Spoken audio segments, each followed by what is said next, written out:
So guys, welcome. Collective reading tayo ngayon, okay? Tingnan natin kung ano yung masagap natin ngayon, ano? Be open-minded po, hindi po halos lahat makaka-resonate, kaya piliin niyo na lamang. And thank you nga po pala sa mga nag-subscribe at sa mga bumabalik. Welcome po tayo. Start na tayo kung ano yung masasagap nating energy. Pwedeng sa'yo, pwede rin sa person mo, kaya be open-minded na lang po. Yan, start na ako. Give me the message for collective. Kaninong energy to?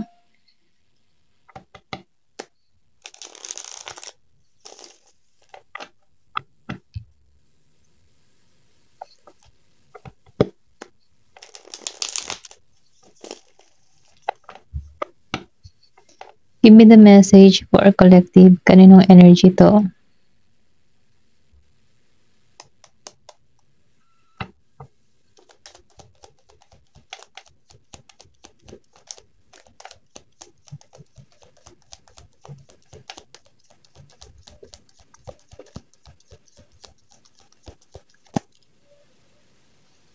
Meron ka dito, Four of Cups, then Ace of Swords, upright, and the Star, reverse, okay?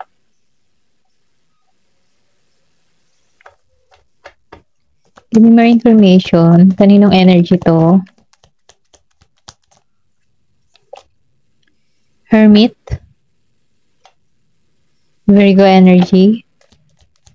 Give me more information.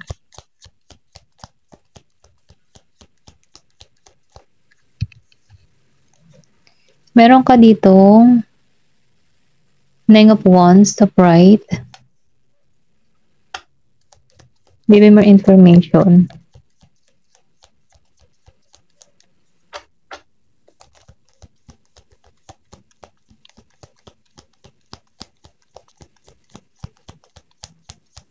Nakikita ko dito ang Scorpio, Cancer, and Pisces.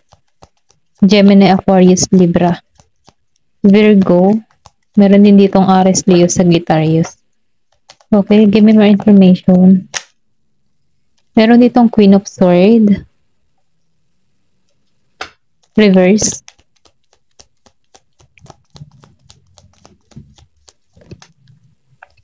The Hangman. Reverse.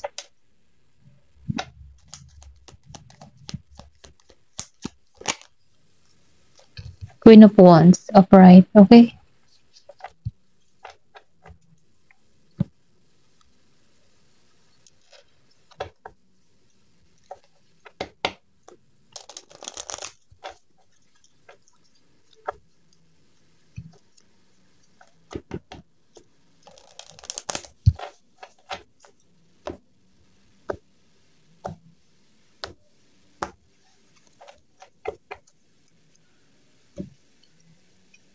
Meron dito Scorpio, Cancer, and Pisces, Gemini, Aquarius, and Libra, Virgo, Aries, Leo, Sagittarius, and ayun, yun na yung nakikita ko dito, okay?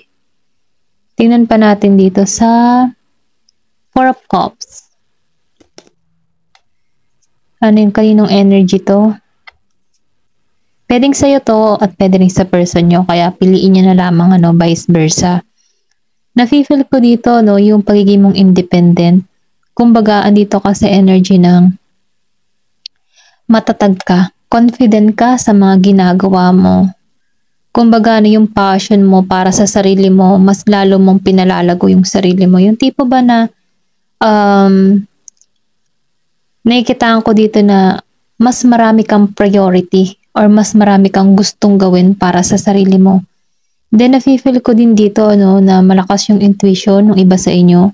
Energy, Aries, Leo, Sagittarius. Na kung sana, no, nakikitaan ko din dito, no, yung pag-uugali mo dito, masayahin ka, kalog, yung medyo masayahin, okay? Funny, parang likas sa sa'yo yung, ano, yung may pagka komedyante, ganon. Ganon yung energy dito sa Queen of Wands, ano. Na kung sana, no, kung sa isang grupo, ikaw din yung isang nagpapasaya. Ganon yung ugali mo dito.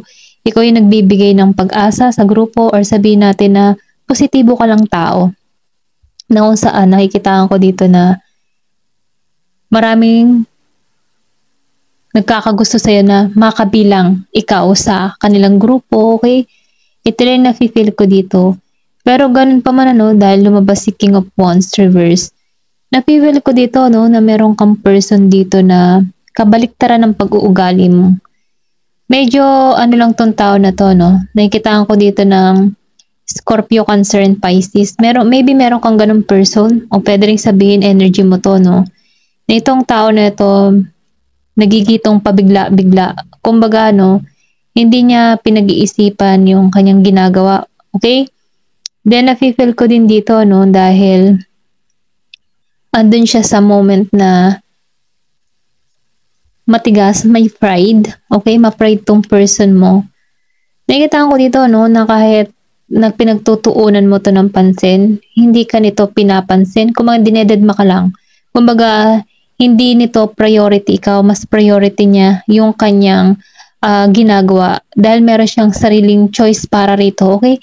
Na kung saan hindi kanya pina-priority. Ito lang na-feel ko, maybe meron kang person dito na hindi ka pina-priority, na kung saan nakikita ko dito na ito din yung nagtulak sa'yo kung bakit ka nagiging independent, okay? Kasi nakaya mo mag-isa, nahanap mo yung saya within yourself na hindi na kailangan ng tao nito para kumpletuhin ka, okay? Ito lang na-feel ko kasi meron ka ditong person na hindi ka pina-priority, okay? Maybe inabuso ka ng tao na to. Ito lang nakikita ko na kung saan na-enjoy mo naman kasi nabalik mo dito yung yung confident mo para sa iyong sarili, naibalik mo dito yung tapang at lakas ng kalooban mo. Kumbaga, kung hindi ka pinariority nitong tao na to, sa Four of Cups, nafe-feel ko dito na ito din yung tumulong sa'yo kung bakit nagiging kang independent sa panahon ngayon at nakukontento ka kung ano yung meron ka. Kasi nakikita ko dito na ginagamit mo yung utak mo, okay, kaysa sa puso mo.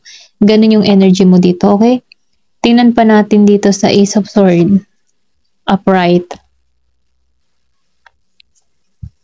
Meron ako nakikita dito na Gemini, Aquarius, and Libra, okay? Meron kang person dito o pwede rin sabing ikaw to, vice versa na lang.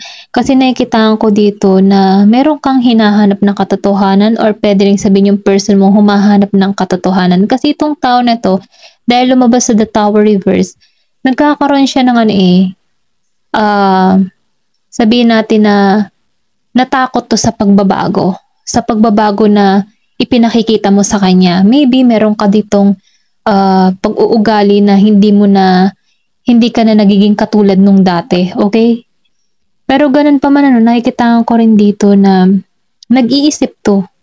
Kumbaga marami siyang mga tanong sa kanyang sarili. Ito lang nafe-feel ko dito sa Two of Swords, Gemini, Aquarius, and Libra. Naghahanap to ng tamang kasagutan or tamang desisyon dahil lumabas ang The Hermit Kumbaga, nagkakaroon to ng muni-muni or sabihin natin na nag-iisip-isip to, tinitimbang-timbang yung sitwasyon, nahanap siya ng tamang kasagutan kung bakit nangyari or kung bakit nagkaganito yung sitwasyon ng inyong connection, okay? Kasi nakikita ko dito na pwedeng sabihin na nagkaroon to ng maling desisyon para sa'yo or pwede rin sabihin na ikaw, nagkamali ka ng desisyon, okay?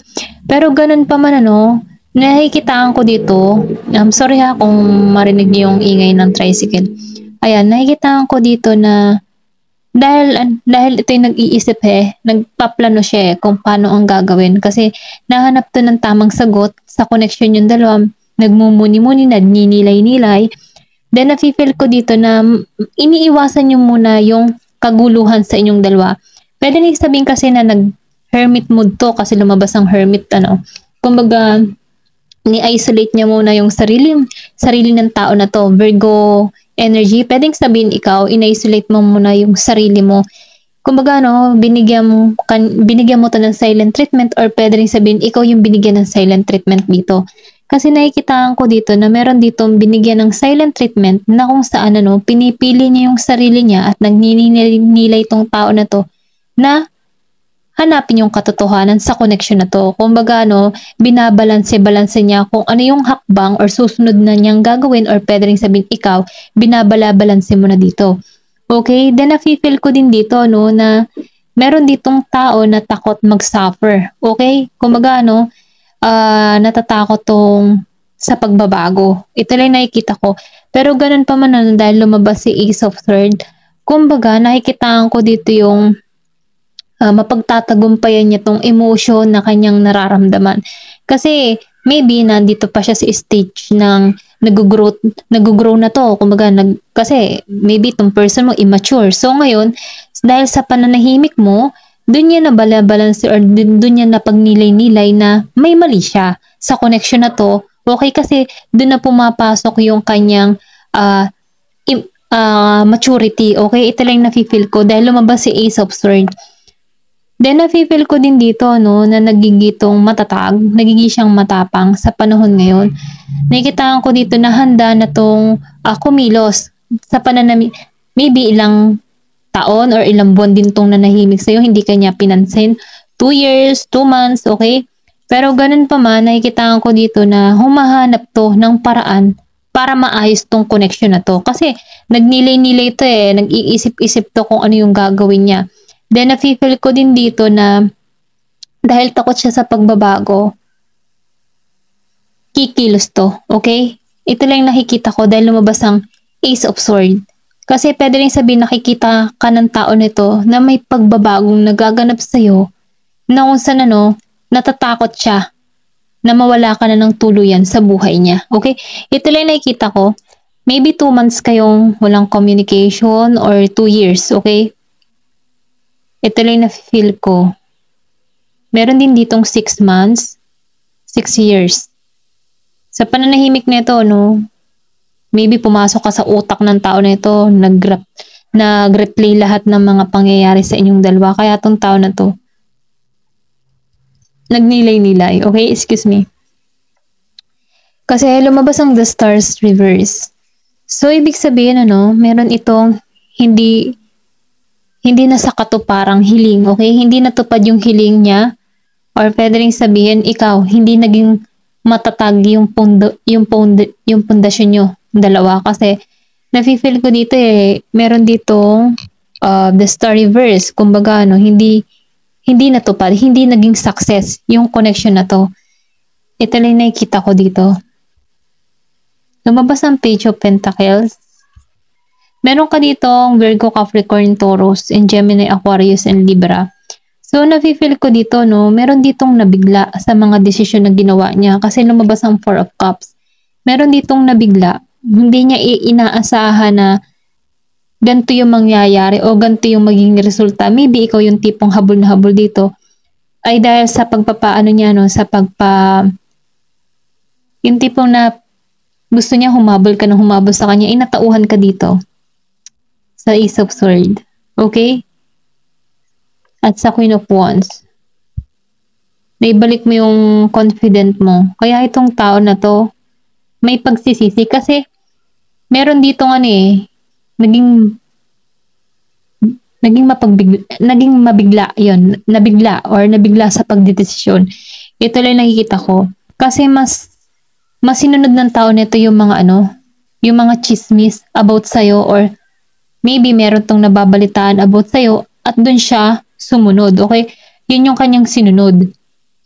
At dahil dun dahil dito yung nagkawata kayong dalawa kasi meron ditong naging pabigla-bigla ng desisyon na kung saan na-delay yung oportunidad. Ito lang nakikil ko sa connection yung dalawa. Pero ganun pa man nakikitaan ko dito sa Page of Swords na nakikibalita to sa'yo. Ito lang nakikita ko. Meron dito nakikibalita kung anong nangyayari or nagaganap sa buhay mo. Kasi ilang years din kayong hindi nagkausap ng tao nito. Or ilang months Ito lang nafe-feel ko. Then lumabas ang Page of Pentacles. Meron tong mga pinaplano. Okay? Kasi hindi naging matagumpay yung connection na to sa The Storyverse. Meron siyang mga pinaplano na hakbang. Kumbaga itong tao nito ay practical siyang tao or pwede rin sabihin energy mo to mas nagiging kang practical ngayon kasi ayaw mo mag-commit sa isang tao na alam mong wala kang makikita na resulta, magandang resulta, no? Kumbaga, no, nafe-feel ko dito na mas pinag-iisipan mo na maigi yung mga desisyon na ginagawa mo kasi pwede rin sabihin ikaw yung naging pabigla-bigla sa desisyon at dahil dun ano, may pagsisisi kang nararanasan. Pero ganun pa man, no, vice versa kung ikaw ba yun. Kung hindi naman ganun yung nararamdaman mo, yung person mo yung nakakaramdam dito ng ganun na may pagsisisi siya sa kanyang sarili. Kasi nabalik mo yung iyong confident okay? Nabalik mo muli yung tapang mo. Ito lang yung nakikita ko. Then dito, no, sa Nine of Wands, upright, meron ka ditong the Hierophant reverse and the Sun. Lumabas ang the Sun. So, nafe-feel ko dito, no? Nakikita ko dito na nagkaroon ka dito ng personal na paniniwala. Kumbaga, nadagdagan yung iyong mga pananaw sa buhay na kung saan, kung bakit kung bakit nagkakaroon ka ng boundary sa iyong sarili. Kumbaga, nafe-feel ko dito na bago mo maitayo tong boundary para sa iyong sarili, no? Ang daming pagsubok mong kinaharap, okay? Kumbaga, ang dami mong sacrifice din na ginawa para magtumayo kang muli at para protektahan mo muli yung sarili mo. Kasi nafe-feel ko dito yung pagbangon mo Marami kang responsibilidad na kinakaharap na kung saan dun ka nakatuon sa goal mo. Nakaramdam ka din dito ng pagre-rebelde sa person mo, no? Ito lang nafe-feel ko. Nagre-rebelde ka sa person mo, kumbaga tinitiis mo to. Kasi ganun yung pinaranas niya sa'yo, kaya dumating sa point na nagrebelde ka din dito para sa person mo. Nagiging ka ng matigas sa person mo. Then dito, no, sa The Sun, dahil doon, maybe tinuturuan mo din ng leksyon dito yung person mo, no? Aries, Leo, Sagittarius. Meron din ditong Taurus. Tinuturuan mo yung sarili mo or, tinuturuan mo ng leksyon yung person mo. Ito lang na-feel ko at dinidisiplina mo yung sarili mo dito. Magkakaroon ka dito ng self-control para protektahan yung sarili mo kasi ayaw mo nang masaktan Okay? Ito lang na-feel ko. Then dito, na-feel ko dito na meron ditong bagong oportunidad na parating sa'yo. Dahil lumabas ang The Sun, merong success na kung saan, meron ditong masayang parating. Masayang parating sa'yo. Meron kang hiling na matutupad dito. At ito'y positive. Positive patungo to sa'yo. Kumbaga kasi hindi ka dito nawawalan ng pag-asa. Okay? Kahit ikaw ay nagkaranas dito ng mga kabiguan or mga disaster na nangyari sa iyong buhay kasi lumabas ang The Tower, nafe-feel ko dito na naibangon mong muli yung sarili mo. At dahil doon, natutunan mong lagyan ng limitasyon yung sarili mo kung sino yung papasok sa buhay mo. Kumbaga, hindi ka basta-basta or hindi basta-basta makapasok ang isang tao sa buhay mo na hindi ka na nag-iingat. Yung tipong nag-iingat ka na, until na-feel ko, nag-iingat ka na dito.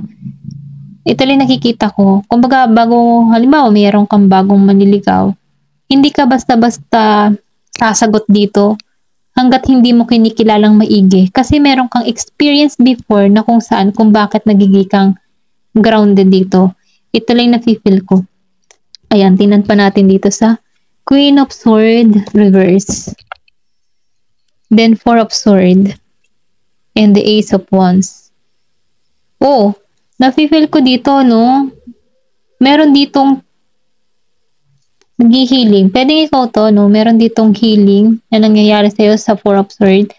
Andun ka sa moment na nagte-take ka na muna ng rest, okay? Kumaga, rest muna ako. Ayoko muna siyang isipin. Ayoko munang magulong isip ko. Pahinga muna ako dyan sa mga ganyan. Ayoko muna siyang kaisipin. Ganun yung energy mo dito, sa Four of Swords. Dahil lumabas din ng Queen of Swords reverse, dumating ka na rin sa point na pinanghinaan ka na ng loob dito sa person mo. Ayaw mo na siyang intindihin kasi ayaw mo nang maranasan yung Queen of Swords reverse dito. Kaya mas pinipili mo dito na magpahinga muna, okay? Kasi nakikita ko dito sa Ace of Wands, mas gusto mo yung bagong simula, okay? Yung bagong magpapapukaw ng interest mo. Ito lang nakikita ko. Yung pupukaw ng interest mo, gusto mo bago. Then nakikita ko dito na mas gusto mo yung bagong spark, bagong kilig, ano, na kung saan ano, ito yung magpupukaw ng interest para sa'yo, okay? Or kung meron man taong darating sa buhay mo, gusto mo, ay yung merong spark, ito lang na-feel ko. Kasi hindi ka nawawala ng pag-asa na meron darating pa rin sa buhay mo, okay? Umaasa ka pa rito. Or pwedeng sabihin na humihiling ka dito, kaya ipagkakalob na to sa'yo, no? Sa Four of Wands. Kasi pinapahinga mo muna yung sarili mo sa mga past na nangyari sa'yo. Andun ka sa moment na rest muna ako, ayoko muna intindihin yung person ko. Ganyan. Ayaw mo na. Okay. Meron ditong The Hangman. The Hangman reverse. Ayan. Nakikita ko dito no, na pinakawalan mo na kasi yung sarili mo. Ayaw mo na kasing gumawa ulit ng pagkakamali na pagsisisihan mo balang araw. The Hangman and the Three of Pentacles. Okay? Dumating sa point ano, na nakikita ko dito na nakaranas ka din before na hindi ka payapa, bagabag na bagabag, at ayaw mo nang intindihin yun. Okay? Dito sa Four of Swords, ayaw mo nang intindihin. Mas gusto mo yung bagong simula na merong spark na pupukaw ng interest mo. Then, nafe-feel ko dito, no? Meron ka ditong achievement na ma-receive. Kumbaga, nakikita ko dito sa The World, pwedeng sabihin na may bala kang umalis ng bansa or pwedeng sabihin na may plano kang mag-apply abroad, ganun. Kasi nakikita ko doon, or meron ka ditong nakakausap na bago. Kasi new beginning meron ditong bagong simula. Na kung saan ano, pwedeng online mo to nakilala tong tao na to. Ito lang na-feel ko. Kasi, hindi ka nawawalan ng pag-asa Yung para bang, meron ka pa rin posibilidad na makakatagpo ka. Yung hindi ka nawawalan ng pag-asa dito. Ito lang na-feel ko. Then, nakikita ko dito kasi na matatapos na yung mga sacrifice mo, no? Kasi meron ditong sa bandang huli, magiging ka pa rin successful sa mga nangyari sa'yo. Dito sa mga pagsubok na kinaharap mo, sa bandang huli, success ang marireceive mo. Dahil lumabas ang Queen of Wands, ano? Dito kanina, lumabas ang Queen of Wands reverse. Then ngayon, lumabas to ng pareho pa rin pala siyang lumabas ng naka-upright, sorry.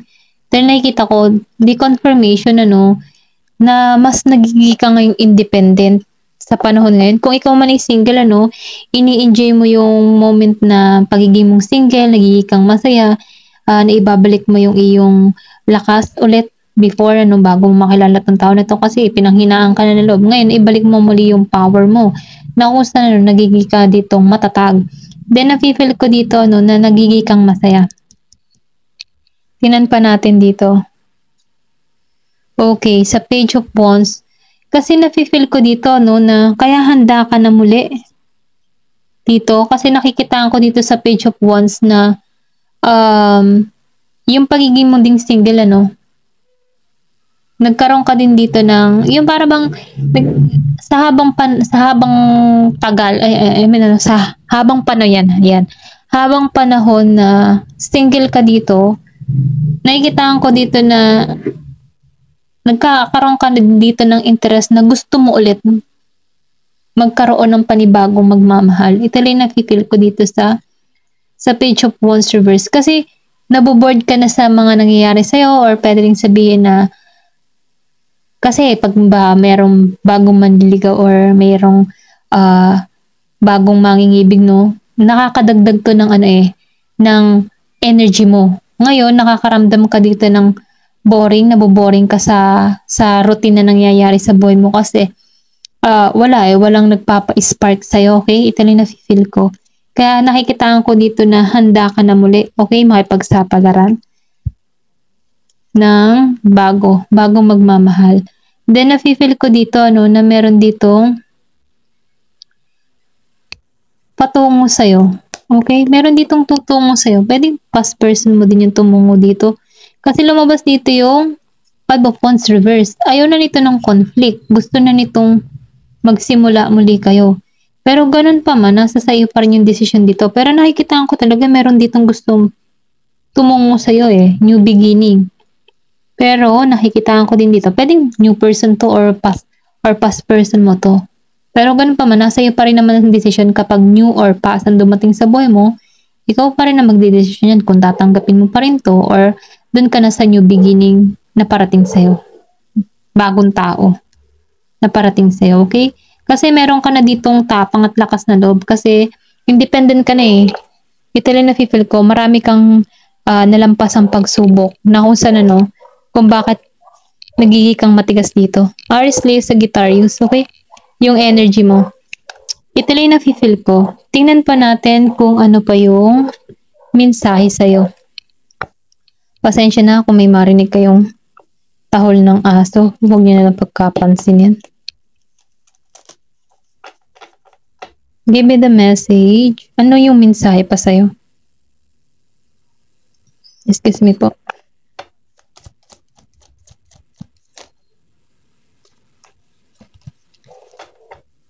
Give me the message. Ano pa yung mensahe sa'yo? Heart. So, lumabas ang heart. Okay? Lumabas ang heart.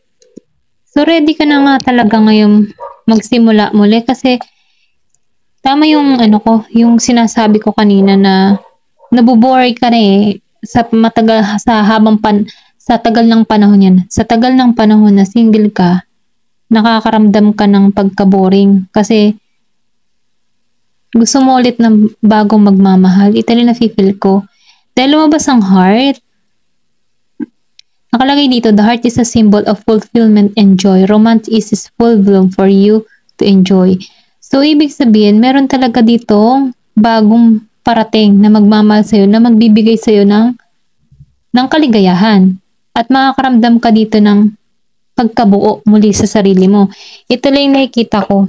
Give me more information. Meron ditong 24. Flower. Meron ditong 9. Flower. Sabi dito, happiness anew from the flower scent. The outlook for you means encouragement. They will be filled with pleasure come true. Faith has so will the best unto you. Nararamdaman ko dito, manalig ka lang. Kasi, nafe-feel ko dito yung bagong magmamahal eh. Ito rin din yung magbibigay sa'yo ng mag-uudyok na sumubok muli. Okay? Ito yung nafe-feel ko. Kasi once na nagtitiwala ka, meron talagang patungo sa'yo. Kasi meron ditong bagong masayang parating sa'yo na kung saan feeling mo dito para kang bulaklak na namumukadkad. Ganun. Ganun lang yung energy mo dito. Nakikitaan ko dito na meron ka ditong hiling na matutupad. Okay? Tingnan pa natin dito sa message. Heart and flower. Kumbaga, kasi naibalik mo muli yung sarili mo eh. Kaya para ka ngayon muling namumukadkad. Okay? Umaayos yung kalagayan mo, gumaganda ka, pumupogi ka, may bago kang pananaw sa buhay na kung saan para kang na-renew. Bagong ikaw. Ayun. Give me more information. Ano pa yung mensahe sa'yo?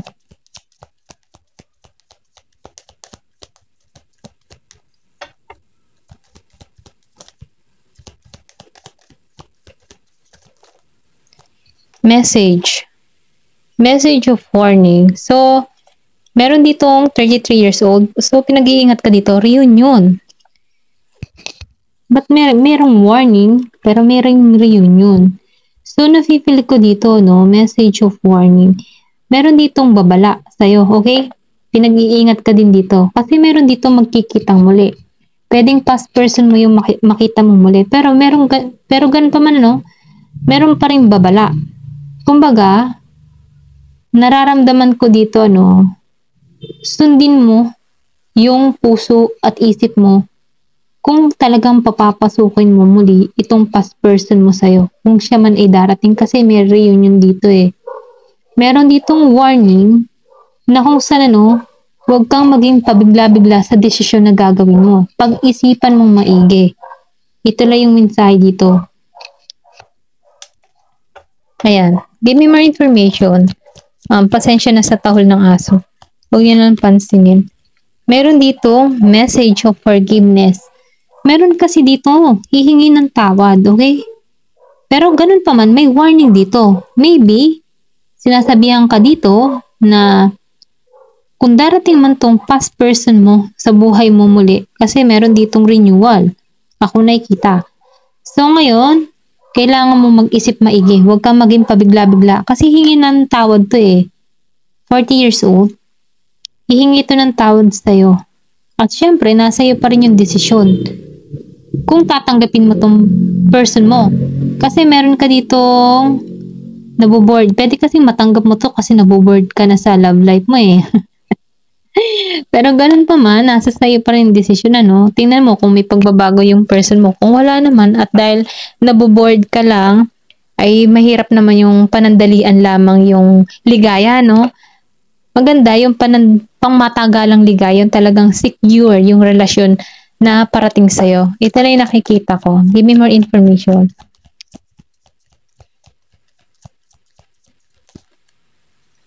Gusto nitong kumawala. Yan, meron kang message of guidance.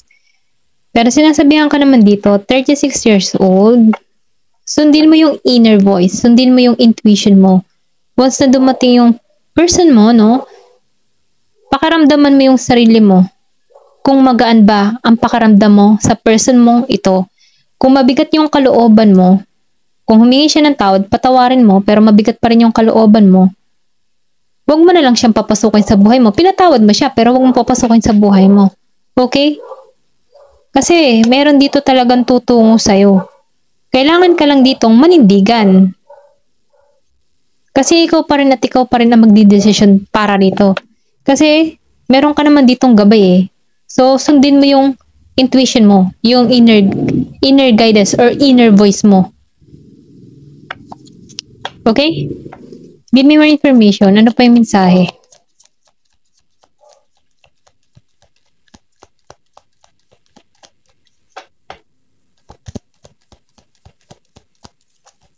Ayan. Children. Meron kayong anak. Maybe meron ditong tutungo to sa'yo dahil sa anak. Okay? Meron ditong children na involved. Then calm. Sinasabihan ka dito, no, maging kalmado ka lang sa sitwasyon kung darating tong tao na to. Huwag kang magpakita ng emotion. Kumaga, sabi mo lang, ganyan. Nasa sayo kung paano mo i-handle yung pagiging kalmado mo sa sitwasyon na to. Okay? Kasi meron ditong patungo sa'yo, may pagkikitang muli, pero nasa iyo pa rin ang desisyon. Kasi meron ditong involved na anak. Maybe may anak kayo ng tao na to. Okay? Ayun lang yung nakikita ko. Thank you for watching. Love and peace.